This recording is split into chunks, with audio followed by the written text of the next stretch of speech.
Welcome back to Cinema View. आज हम आपके लिए लेकर आए हैं एक ऐसी रहस्यमयी और डरावनी कहानी जो आखिर तक आपको सोचने पर मजबूर कर देगी। अगर आप हमारे चैनल पर पहली बार आए हैं तो सब्सक्राइब जरूर करें, क्योंकि यहाँ आपको मिलती है हॉरर, मिस्ट्री और थ्रिलर से भरी दिलचस्प कहानियां। तो चलिए बिना वक्त गवाए शुरू करते हैं आज की कहानी। ये कहानी है जॉन नाम के एक मछुआरे की, जो हर रोज की तरह अपनी छोटी नाव लेकर समुद्र में मछली पकड़ने निकलता है। जॉन के लिए ये एक आम दिन था, लेकिन उसे जरा भी अंदाजा नहीं था कि यही दिन उसकी जिंदगी का सबसे डरावना अनुभव बनने वाला है। अचानक समंदर के बीच चारों तरफ घना कोहरा फैल जाता है। इतना घना कि कुछ मीटर आगे भी कुछ दिखाई नहीं देता। चारों ओर सिर्फ सन्नाटा और सफेद धुंध थी। रास्ता भटक चुका जॉन इधर उधर भटकते हुए अचानक एक सुनसान नाव देखता है। वो नाव बड़ी थी और दूर से बिल्कुल सामान्य लग रही थी, लेकिन वहां कोई हलचल नहीं थी। जिज्ञासा के कारण जॉन अपनी नाव उस नाव से बांध देता है और अंदर जाकर देखने का फैसला करता है। जैसे ही वह उस नाव के भीतर कदम रखता है, उसके होश उड़ जाते हैं। पूरी नाव खाली थी। न कोई इंसान, न कोई आवाज, बस एक अजीब सा रहस्यमयी सन्नाटा। डर की बात यह थी कि सब कुछ बिल्कुल सामान्य लग रहा था। खाना ताजा रखा हुआ था, कपड़े करीने से रखे थे और हर जगह इंसानी मौजूदगी के निशान थे, लेकिन वहां कोई भी मौजूद नहीं था। जॉन इंजन चालू करने की कोशिश करता है, लेकिन इंजन काम नहीं करता।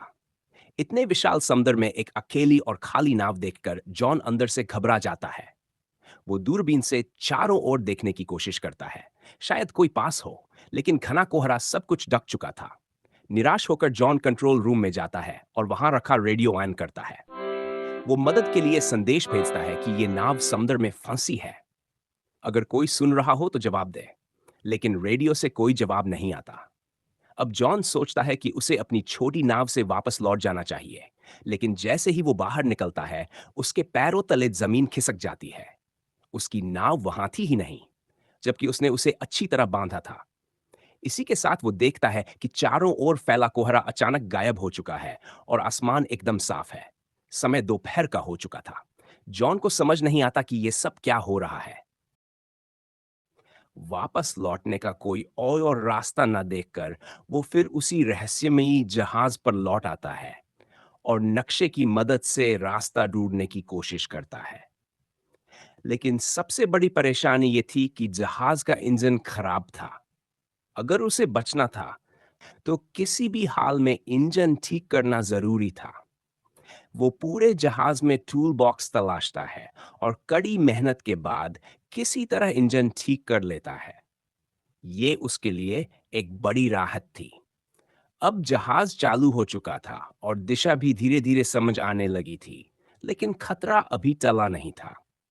जॉन फिर से रेडियो से संपर्क करता है, लेकिन इस बार भी कोई जवाब नहीं आता।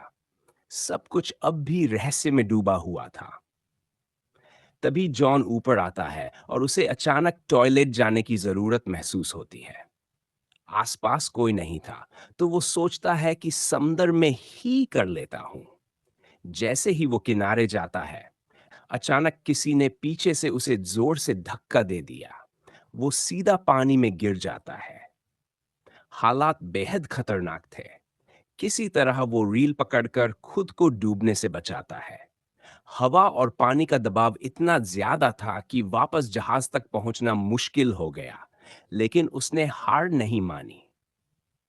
हिम्मत जुटाकर धीरे धीरे रील के सहारे खुद को खींचते हुए वो फिर से जहाज पर चढ़ जाता है। इस सब के बीच उसका काम पूरा नहीं हो पाया था, इसलिए वो दोबारा टॉयलेट जाने लगता है। लेकिन जैसे ही वो नीचे पहुंचता है, अचानक किसी ने जोर से दरवाजा बंद कर दिया। पहले जॉन इसे हवा का असर समझकर नजरअंदाज करता है, लेकिन जब बाहर निकलने की कोशिश करता है तो देखता है कि दरवाजा अंदर से बंद है। अब जॉन पूरी तरह डर जाता है। उसे लगने लगता है कि वो इस जहाज पर अकेला नहीं है। कोई है जो दिखता नहीं लेकिन हर वक्त मौजूद है। उसे महसूस होने लगता है जैसे कोई उसके साथ बेरहमी से खेल रहा हो। वो जोर से चिल्लाता है और कहता है कि कृपया जो भी हो दरवाजा खोल दो, मैं कोई चोर नहीं हूं। लेकिन फिर भी कोई जवाब नहीं आता। वो कीबिन की तरफ बढ़ता है और अंदर जाकर जो देखता है, उससे उसकी रूह कांप जाती है।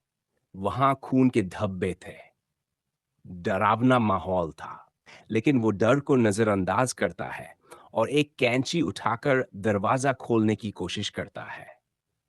तभी पूरी नाव जोर-जोर से हिलने लगती है। मैं अपनी जान बचाना चाहता था।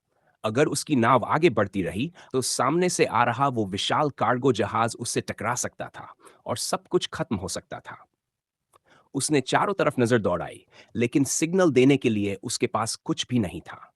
न कोई फ्लेयर, न कोई लाइट, न कोई तेज आवाज करने वाला उपकरण।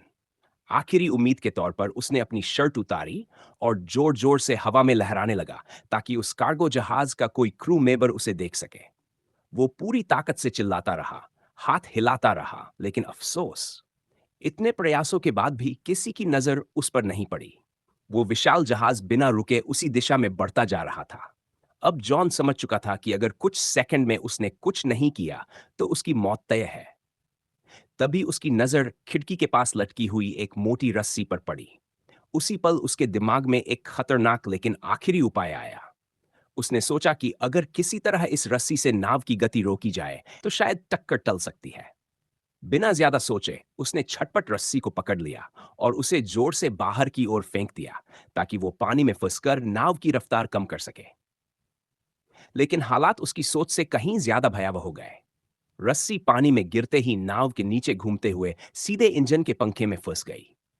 इंजन जोर से चरमराने लगा और उसी खिंचाव में रस्सी तेजी से वापस अंदर खींचने लगी। जॉन कुछ समझ पाता, उससे पहले ही वही रस्सी खींचते हुए बाथरूम के अंदर आ गई और सीधे उसके गले में लिपट गई। एक पल में ही उसका दम घुटने लगा। उसकी सांस अटक गई, आंखें बाहर आने लगीं और पूरा शरीर झटकों से कांपने लगा। जॉन जमीन पर गिर पड़ा। रस्सी उसके गले को कसती जा रही थी। वो हाथ पैर मारता रहा, चीखने की कोशिश करता रहा, लेकिन आवाज तक नहीं निकल पा रही थी। उसे महसूस होने लगा कि ये उसका आखिरी पल है। आंखों के सामने अंधेरा छाने लगा और कानों में सिर्फ एक तेज सीटी जैसी आवाज गूंज रही थी। लेकिन मौत के बिल्कुल करीब पहुंचकर भी जॉन ने हार नहीं मानी। आखिरी ताकत जुटाकर उसने आसपास हाथ मारा और किसी तरह एक औजार पकड़ लिया। कांपते हुए हाथों से, लगभग बेहोशी की हालत में, उसने पूरी ताकत लगाकर रस्सी को काटने की कोशिश की। कई बार हाथ फिसला, कई बार औजार गिरते गिरते बचा, लेकिन आखिरकार एक जोरदार झटके के साथ रस्सी कट गई। रस्सी के कटते ही जॉन जमीन पर गिर पड़ा। वो जोर जोर से खांसने लगा, हांफने लगा, जैसे फेफड़ों में दोबारा जान लौट रही हो। उसकी गर्दन पूरी तरह लाल पड़ चुकी थी और वहां गहरे निशान साफ दिखाई दे रहे थे। वो कुछ सेकंड पहले तक मौत के मुंह में था। रस्सी का एक सिरा अब भी इंजन में फंसा हुआ था, जिसकी वजह से जहाज की रफ्तार काफी हद तक कम हो चुकी। जॉन को लगा कि शायद अब टक्कर टल जाएगी, लेकिन उसकी ये उम्मीद भी ज्यादा देर तक नहीं टिकी। भारी कार्गो जहाज अपनी रफ्तार पूरी तरह कम नहीं कर पाया और कुछ ही पलों में जोरदार टक्कर हुई। हिल गया। जॉन संतुलन नहीं बना पाया और जमीन पर गिर पड़ा।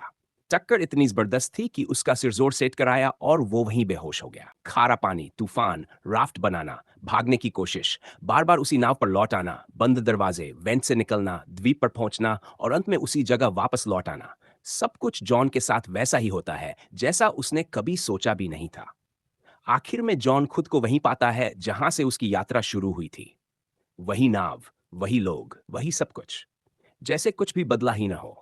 अब सवाल यह था कि क्या यह सब एक बुरा सपना था या वो रहस्यमयी नाव किसी बुरी ताकत के अधीन थी। जॉन को आज भी यकीन नहीं होता कि उसने जो कुछ झेला वो सच था या नहीं। लेकिन एक बात साफ थी, वो नाव आज भी समुद्र में कहीं न कहीं मौजूद है, किसी नए शिकार की तलाश में। अगर आप चाहें तो